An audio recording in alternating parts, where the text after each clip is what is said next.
In this episode, I am brewing the first beer for our annual Halloween party, and I'm going to take a little time to discuss the importance of taking care of your more fragile brew gadgets. And that all starts now.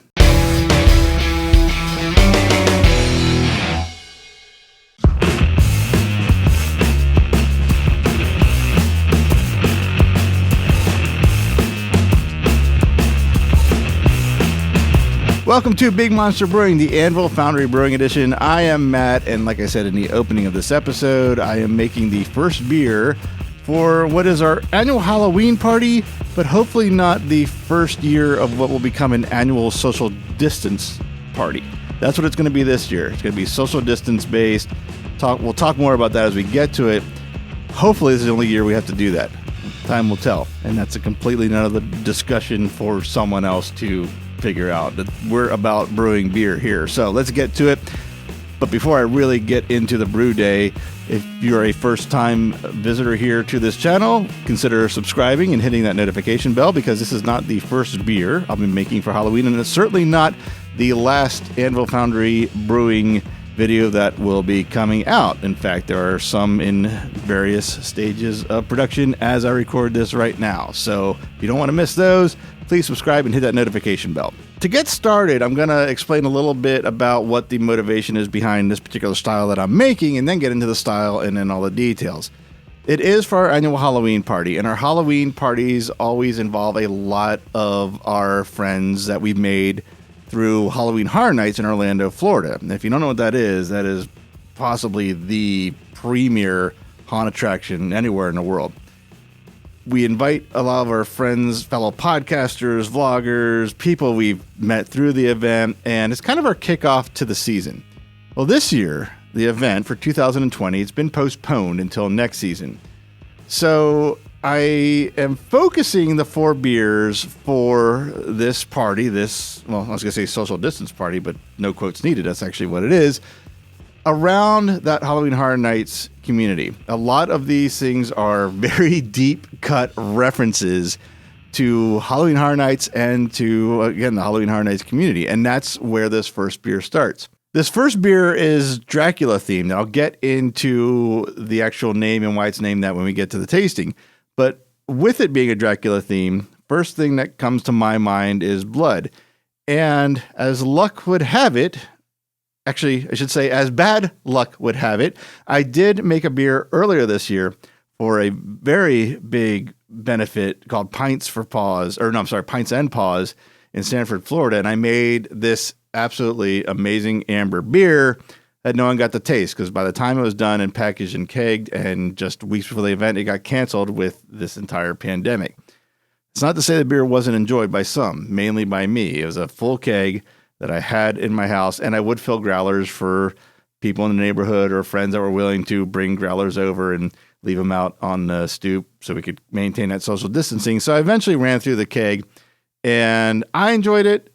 I got nothing but positive feedback from it. Now, granted, positive feedback from people that are getting free beer from a pandemic, maybe it was a little skewed in their or a little bias in their review, but I still liked it. I knew it was a beer. It was a beer. It is a beer that I want to be able to share again, and this is a great opportunity for it, because not only did it taste good, the color came out blood red. That was not my goal in making it the first time, because it was for a fundraising event. But the fact that it turned out blood red makes it a perfect themed beer for something that's going to be named Dracula or have the Dracula name in it. So that's what I'm making. I'm making this amber ale that is a mix of domestic and mostly British ingredients. There's some other German ones in there, maybe a Belgian malt. I should say domestic and European ingredients. That would have been a shorter way to say it, including a mixture of hops and grains. And to make more sense of what I'm saying, let's just get right into the grist for this beer. Starting right with the base malt, we are going with 53% of domestic pale malt. Then we're adding a pretty sizable British Maris Otter edition at 20%. Then to boost up a little bit of that biscuity flavor to complement some upcoming specialty malts, there's 14% Victory malt. And that's what our base malt is building from. Then to help with the body and mouthfeel, we got 4% white wheat. And now getting into the color and that amber ale flavor, we get to our specialty malt starting with 4% of Crystal 60L, 2% of Caro Aroma malt, 1% of British Crystal 7080L, 1% of American Crystal 80, and finally 1% of chocolate malt, which I do believe is bringing that deep, rich red blood color that I wasn't expecting, but very happy to have for this beer.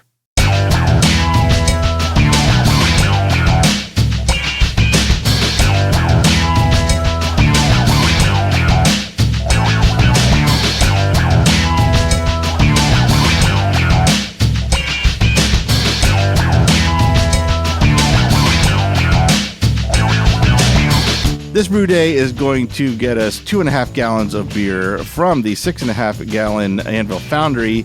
And for these Halloween beers, I am starting all of them with reverse osmosis distilled water.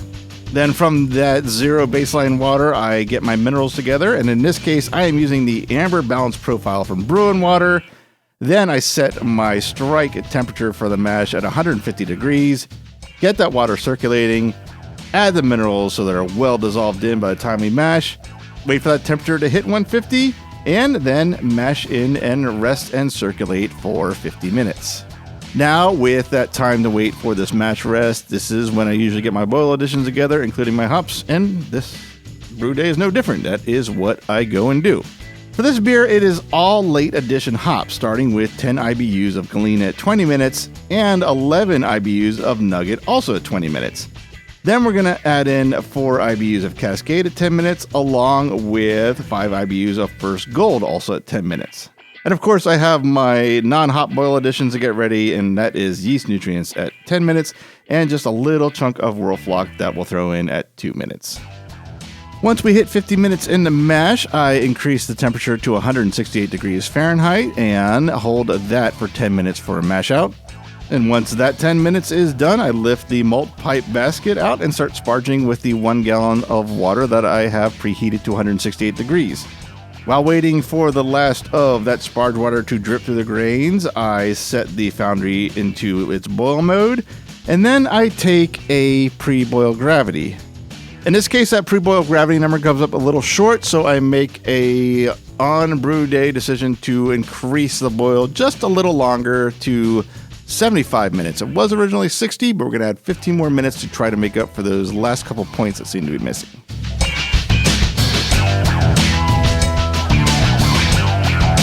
Now let's talk about that short pre-boil gravity for just a moment here. This is a problem I've actually been having with quite a few brews lately. And in fact, I'd say the past few brews before this, I've had the same problem. I haven't really talked about it in every video because it's a problem that can be fixed by adjusting boil times and like we just talked about here. And I'm trying not to tackle the same problem every video. There's going to be repeats, but I don't want to do it all the time. But at this point now, I'm getting a little concerned why this is happening, because when I first got the Foundry, I took a lot of time to dial in the numbers and took a lot of readings at different points of brews, and I had it really dialed in for quite a while. In fact, at the beginning of this whole, really this brew year, which has really started when all these competitions got canceled and I was stuck at home with not much else to do but brew, I was hitting my numbers over and over and over again without any real extra work. In fact, no extra work. So what has happened in the past few brews has come to my mind. Now, there's a lot of factors. There's setting on your mill grain if you're milling your own grains. There's, of course, temperature factors. There's pH. There's water chemistry. But all those things I thought I had at least worked out to get me closer to my numbers than I'm actually at when I'm measuring. And then it dawned on me, it's maybe what I'm using to measure. So with that in mind, I dug out something I haven't used all that much this year, and that's my hydrometer. So I took a sample of the wort, let it cool to room temperature, and took a reading. And lo and behold, I am almost dead on to my numbers. In fact, I am 3 points closer than I was with the refractometer reading. So now I'm starting to wonder what could be wrong with my refractometer. I understand the basics of how a refractometer works, and I know how to work a refractometer. I know where to put the sample, and I know where to get the reading. but I wasn't entirely sure what happens in between the two and what could possibly go wrong in that case. I do calibrate it a fair amount, actually, probably every other brew, so I wasn't really concerned about it not being calibrated. So I went to the internet and I typed in the question, do refractometers go bad? And the very first result that came up was, if you don't bang it around and damage the crystal or the optics, they should last forever. They don't wear out unless you damage them. So with that phrase in mind, here is a short rendition of my past 3 years of owning a refractometer.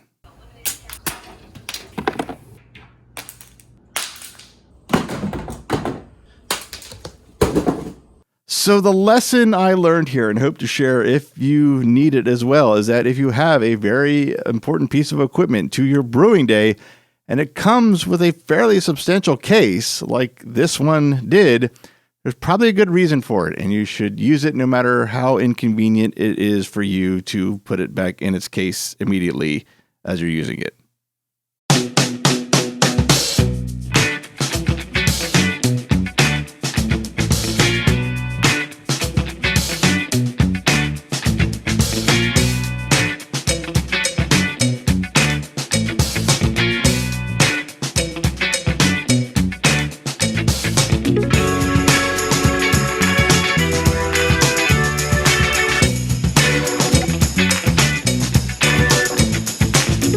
After the boil is done, I chill the wort down below 90 degrees and transfer it into a carboy.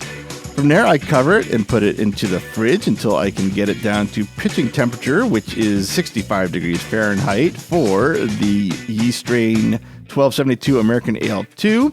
Then I give it 12 solid days to ferment. After the fermentation completes, I cold crash it for 3 days, carbonate it to just under 3 volumes of CO2 with a Blickman Quick Carb, add some biofine for 48 hours, and then can it right away so I can free up this keg for the next Halloween beer that is on the calendar.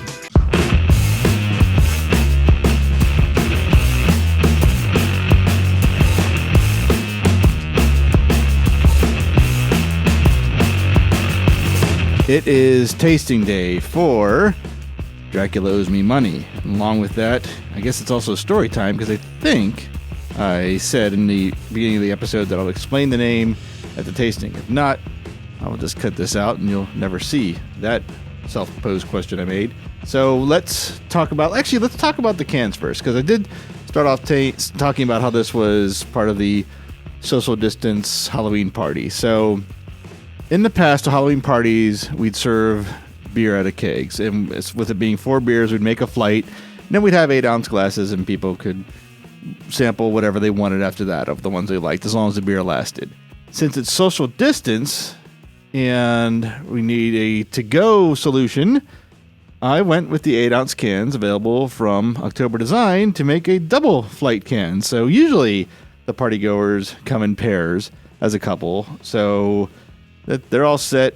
The ones that came as singles can certainly drink 2 flights of beer, so they're all set. So I'm going to put little 4-packs together. Well, I don't know, full 4-packs of little beers together, of 8-ounce beers.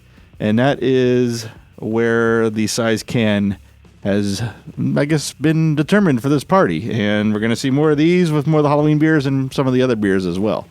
So for the name, Dracula Owes Me Money. Okay, I'm going to make this as quick as possible so we can get to the tasting. In Halloween Horror Nights 29, there was a house for Universal Monsters that had everything. Dracula, Frankenstein, the Wolfman, Creature from the Black Lagoon, Hunchback of Notre Dame, Bride of Frankenstein. Some I'm probably missing. I almost wish I hadn't done that now because the one I miss is going to stand out like a sore thumb when I edit this. But all the Universal classic monsters. And one of our hosts at Neozaz on Catacombs Halloween Horror Nights, Hunter, had posted the meme of Moon Knight calling out Dracula as the effing nerd. The caption is, Dracula, you effing nerd, where's my money, or something like that. I probably totally screwed that up. But if you type in a variation of what I wrote, like Dracula, nerd, money, Moon Knight, you'll see the meme that's been around for a few years.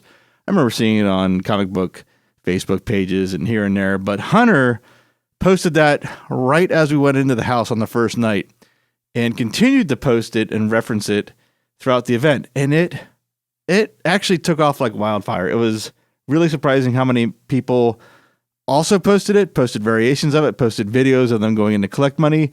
People changed their names to like Dracula owes me money or Dracula's debt collector or something like that.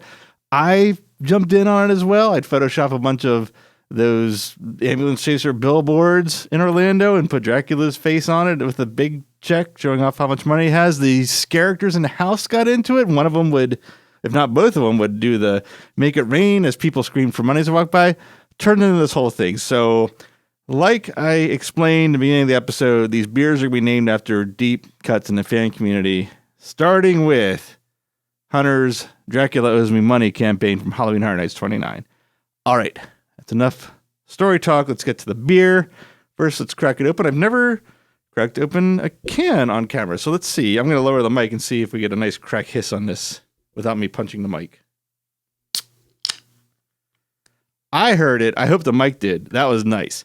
I did learn in canning a few other beers before this to overcarbonate by like a good 2 psi in the keg before I can, because of such the big open head on the can, you lose some carbonation. What just happened there with that sound and a bit of a splash, it's kind of why I'm rubbing my hands, is actually music to my ears and eyes. All right, let's get to the pour.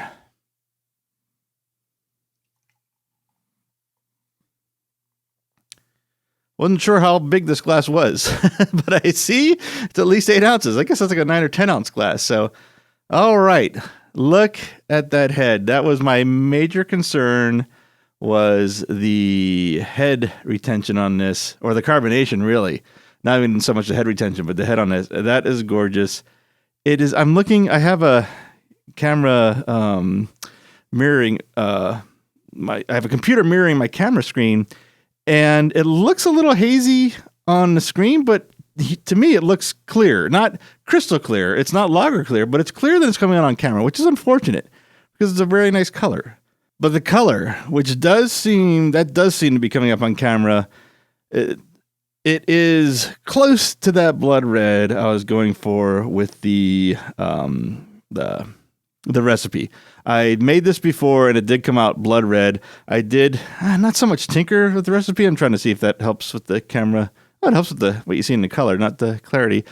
I did have to alter it a little bit because of what I had on hand, especially malt wise. So I think it might be a little closer to the brown than the blood red, but still, I'm going to say close enough for a Dracula beer. All right, let's see what we got here. Really nice caramel aroma. This is a malt forward beer. This is not an amber ale. The amber ales are more hop forward, they're closer to balance, leaning towards the hops. This one is a malty beer. Malty, not malty. It's one beer. And you smell that. You do get a little bit of floral hop. Just a little hit of citrus zest. Not even quite the citrus juice. All right, let's get to the taste here.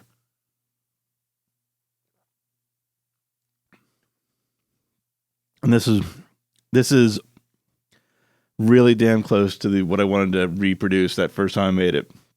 It's got, first off, a really nice rich malt graininess, a little bit of biscuit, maybe a little bit of cracker malt in there. It's definitely a pale. The pale malt comes out, and a little bit of the Maris Otter. And right on top of that is that like sweet caramel without being sugary or cloyingly sweet, and a little bit of dark sugar in between light and brown sugar, maybe even just like a drip of molasses in there.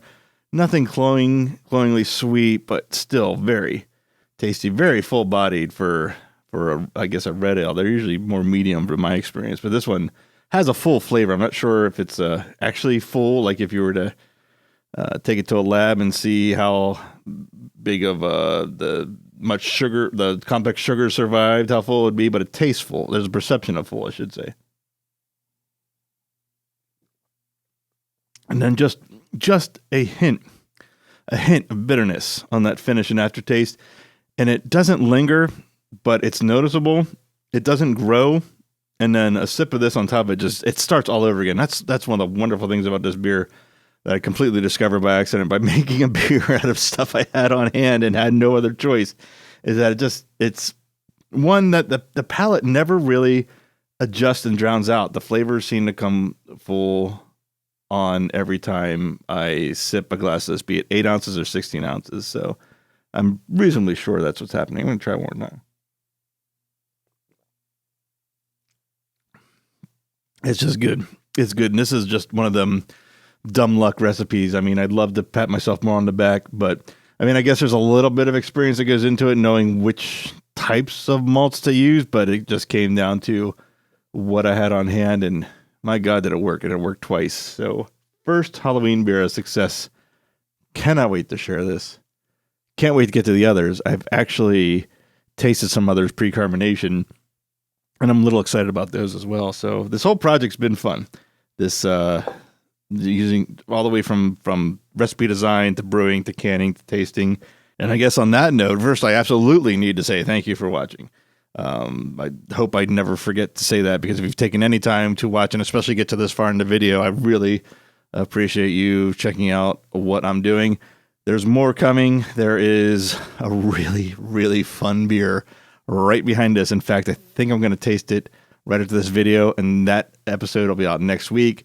I think that's when you'll be curious to see what and why I did it. And then a couple Halloween ones behind that. And then when the Halloween brewing comes and goes before the party comes and goes, I'm just going to have fun with styles the rest of the year, because there's no other competitions here in Florida. I don't really need to make a completely identical word, the textbook description style of beer. I can just really play around and have fun, which I already have on a few beers, but I think even more so now. So, okay, that was a long thank you. So thank you for listening to my thank you, and I'll be back with the next episode very soon, and I will, of course, see you in that next episode.